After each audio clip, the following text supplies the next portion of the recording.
I want to share some tips for improving the way that you think. Obviously, we all know that the way that we think affects almost every other aspect of our lives, like almost, literally, like almost everything, because our thoughts guide our decision making, which guides our actions. So, effectively, our thoughts create our actions.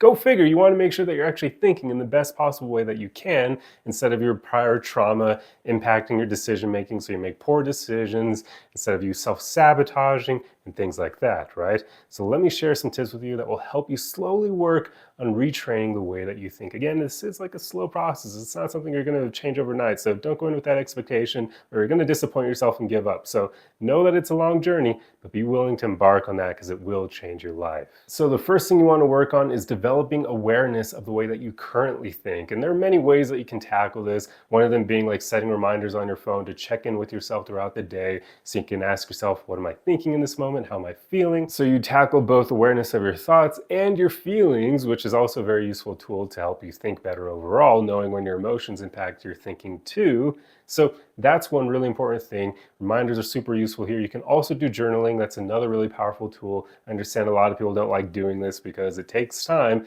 but really, there are very few things that are more powerful than journaling because journaling literally allows you to question the ways in which you think. It allows you to write your thoughts down and then start dismantling them, starting to attack them essentially to say, is this real or is this something that's rooted in trauma? Is it basically not rooted in reality? Because many of our thought patterns aren't. Like all the people out there who believe they're unlovable, that is not rooted in reality. So you want to be able to attack those thoughts that you have and basically ask yourself, what made me start thinking this way? Okay, maybe I got hurt by people when I was younger, I got rejected, so on and so forth. That led to me being here now. Or maybe I had parents who weren't loving towards me.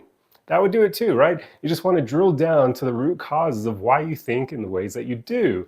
Journaling is a very powerful tool to allow you to do that. Otherwise, meditation is great as well, where you can take time to just start thinking about these things, thinking about your common patterns of thought and dismantling them again. The whole point is to make sure that the ways in which you think are actually helpful and rooted in reality. You want to find ways in which you can actually move forward. What action can you take to make your life better? What can you do to stop holding yourself back? How are you self-sabotaging currently?